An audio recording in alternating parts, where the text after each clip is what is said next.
kung paano po, no? Gumawa ng townhouse from start to finish, no? And dito po tayo sa isang project po natin, no? Na saan po ipapakita ko natin, no? Kung ano po ang itsura, no? If ever na mag-ano po kayo, mag-negosyo kayo, bumili kayo townhouse, at ano po yung mga dapat nyo pong malaman, ano po yung mga dapat nyo makita, no? O dapat i-consider sa pagbili niyo po ng townhouse o sa pagtatayo po ng townhouse. Okay? Papasok po tayo ngayon, no? Okay, bakit po natin, no? Kung sa pintuan pa lang po, no? Sa main door pa lang, high quality na. Okay? So, isang magandang sign po ito, no? Na masabi po natin yung binibili yung townhouse, no?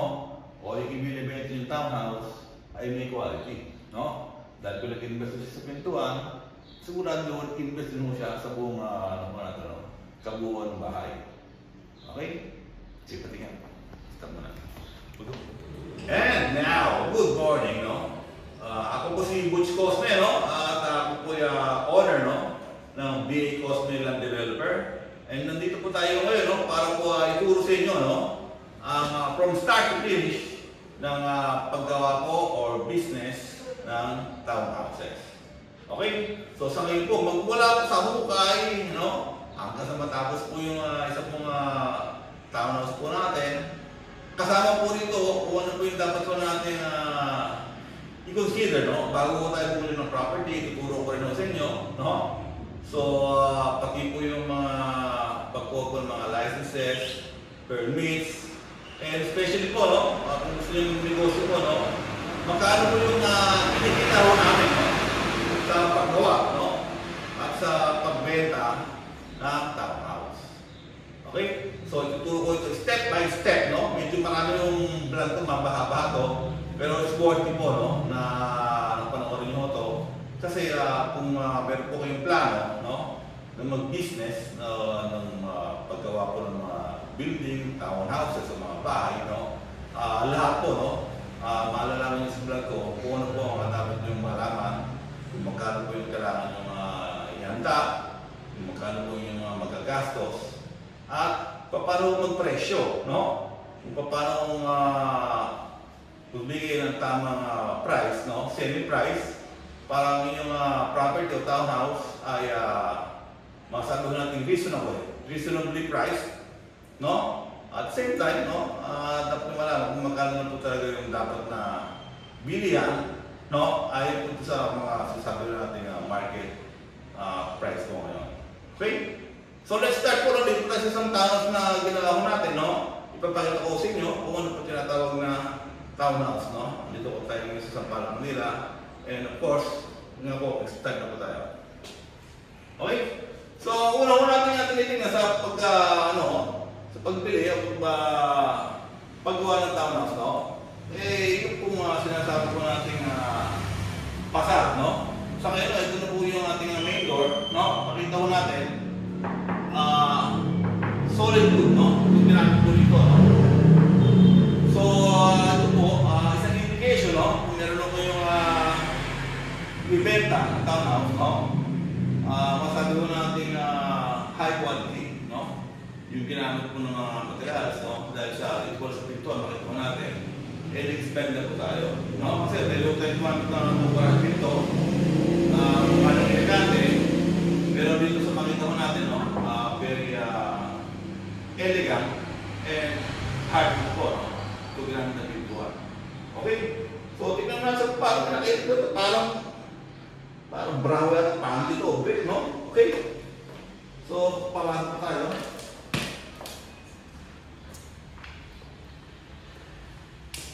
Okay? So, sa pagbebenta po ng townhouse, no? Yung very important po, no?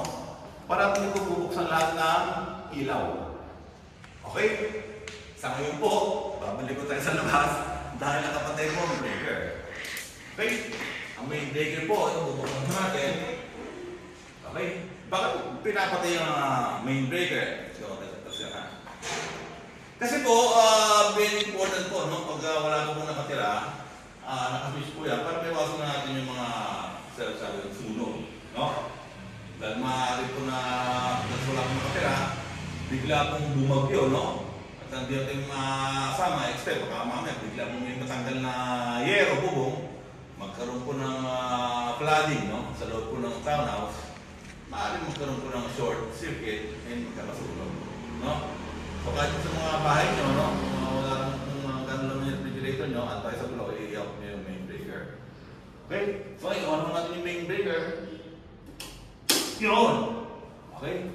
Very important po, no? Yung ano natin, pag shower po tayo, parati nyo bubuksan lahat ng ilaw. Okay? Ito yung button. Ganda po, di ba? Okay? Check mo natin kung naka-on din po lahat ng mga breaker, no? Para sa shower po, no? Check mo natin lahat. Okay? Let's go!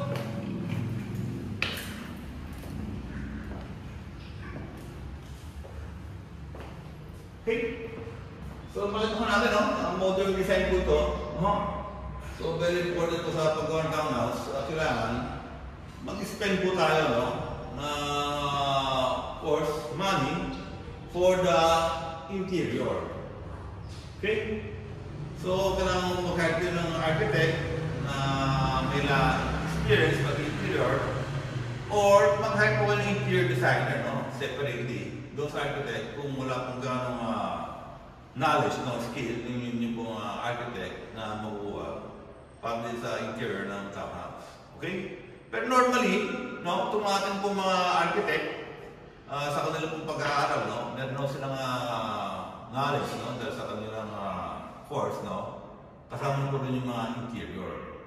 But of course, kung gusto nyo ng more detailed, no, na interior, na every course, yung mga walls, no, lalo na yung mga kitchen, kasi kung lagyan ng mga konting decoration or anything na sabi natin maglalagyan ng mga cladding, maybe I suggest you hire interior designer na meron expertise, no, dahil mismong ang interior designer po, no, per every square inch, no, talagang meron sila nilalagay po ng mga decors, no. Okay? Dito po sa ginawang mga townhouse po ito, no, ang nagawa po ng interior dito mismo, yung architect din po. Okay? So, pakita ko natin, no, pagka meron tayo mahusay na architect or interior, napakaganda ng kalalabasan ng yung townhouse, no? Umpisa pa lang yung sa kulay. Okay? Yung combination po ng colors, no? Dito lang po sa color ng baseboard. Okay? Sa color ng wall, no? Tiles, no? Pati ceiling. Makikita niyo magandang combination. So pagpasok niyo pa lang ng townhouse, masarap na ang feeling. No? So very important po yung color combination. No? If ever na execute niyo pong bumili or gumawa ng townhouse. Okay? Sa kayo po, mag-focus tayo sa concentration na concentrate po tayo, focus, no? Dito po sa paggawa, o sa construction. Ganyan po yung hanap po natin. Pili ko mas may land developer po ay gumagawa po ng mga townhouses. Kaya tuturo ko sa inyo construction, no, from hukay, no, to finish. Yan po yung painting. Okay? So dito bakit po natin, no, meron tayong modern design, no, stairs. Okay? So pupunta tayo sa bandang kitchen. Nakita ko natin, no? Very elegant yung kitchen, no? Normally, no? Kung pupunta ko ng mga showroom, mga Wilcon, no? Kung magpapagawa kayo ng ganyan kagandang kitchen, no? Medyo mag-i-spend ako kayo ng mga almost $500,000. Okay? Sa ganito kaganda ko na setup ng kitchen. Okay? So, very important po, no? Kung sa paggawa natin ng townhouse, very important po natin kung kayo napakagandang kitchen. Okay? Dahil pag maganda o elegante yung kitchen, nagkakaroon po ng malaking value, no? Yung inyong property. Dahil kung pangit po yung kitchen nyo, no? Malaking chance, no? Na hindi yung magustuhan nyo ng asawa nyo. Okay? Dahil sa pagbili po ng property, no? Normally, yung mga buyer, kung tinitignan ng mga asawa, alam mo natin na sila parati nag-design, no? Kung bibili yung property, ay yung mga asawa ko ay tumitingin sa kitchen. Bakit? Sa kitchen po kasi ito yung kanilang kingdom sa bahay.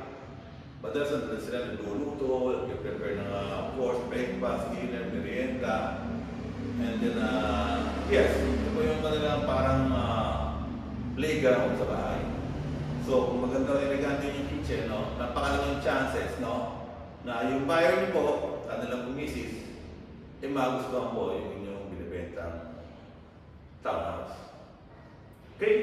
So, dito po, no, meron tayong nakabuilt na, no, na electric stove. Okay? Meron na po siya kabang na para sa range. Very important po yan, no?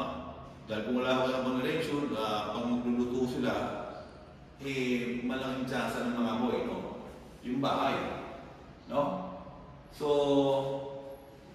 very important po yung kalimutan, no? Yung range, no? Yung range po, normally, no? Meron po yung ducting, no? Okay? Yung ducting, yun po yung lahat ng mga usok, sisimutin niya, ilalabas po yan normally, papunta tayo sa bubong. Okay, dito sa taon na ito, hindi ko natin sinama yung ratio doon, bahala na po bumili. Yung pong buyer. Okay? So, makita ko natin, no? So, close yung mga cabinet, no? Parang hydraulic type, no? Slow motion. So, mga modern na po, no? Ang ginamit dito na mga hinges. Okay? Ito yung hinges. May mga bagong hinges po ngayon, no? Na slow motion po yung sara ng inyong cabinet para po maiwasan po yung kalabog, no? Kasi pag minsan pag galing yung kasama nyo, halos din yung cabinet eh. Dito, kahit ganito siya, kagandahan ito, hindi magkakalabog yung mga pintuan dahil soft close po siya. Okay? Check po natin yung mga ilalim. So dito po, meron siyang mga drawers, no? Okay? Ganun din po, no? Soft close din po yung drawer dito. Okay? So natin ito ng ilalim naman ng counter. Okay? Ito yung naka-tiles, no? So, very important po, no? Na pagandahin mo natin itong kitchen. Okay? Importante, meron tayong bago pong mga townhouse na yun, naka-ready na, no? Lalagyan ng microwave. Okay, sa microwave, meron po tayo importante ang na outlet. And naman ang outlet ko rito, ever na sinulagyan naman ng mga stove po, no? Mga oven, para po sa mga toaster po. And then, of course, no? Ang dami pong shelves, kumpleto. Sobrang laki po rin itong ginawa namin rito, cabinet, no? Of course, to make this townhouse attractive. Yan, ito naman natin kung ano, kitchen sink. Hindi siya ordinary. Okay. Ito yung natin na elegante po, no? Ito pa niya kitchen sink. And yes, no? So, very attractive po yun sa mga buyer, no? Pag nakita mo natin ganyan ka-elegante po yung kanilang kitchen. Okay? Same time, meron po siyang cove light, no? So, gumawa po siyang modern, elegant dahil po sa every time magluluto po, meron po yung nakitang lighting po, no? Dito po sa ilalim ng inyong overhead cabinet. Okay? So, sa design po nito, no? Nandito po sa likod yung fire escape. Okay? Sa fire escape po, papunta po yan, ito siyempre, second or third floor. So, in case of fire, meron po kayong fire escape, no? Requirement po yun ng, sa building code, no? So, same time, meron tayong skylight sa taas. Maliwanag po dito, no? Magagaling po yung liwanag sa araw kapag daylight po, no? So, masabi po natin, maganda po pagka-design kapag ganyan po yung skylight dahil of course, makasave din po kayo sa kuryente o ilaw at of course, magiging maliwanag po inyong property if ever na kahit na wala po kayo nakasinding mga ilaw sa inyong bahay. Okay? Akit po yung second floor. Okay? So, naglagay po siya ng kakaibang ano rito, no? Design, no? Same time, accent, no? Dahil sa naglagay tayo ito ng hardware, no? Ito po, yung decorative pa po, no? Ito po, part po ito ng interior, no? Isa, okay?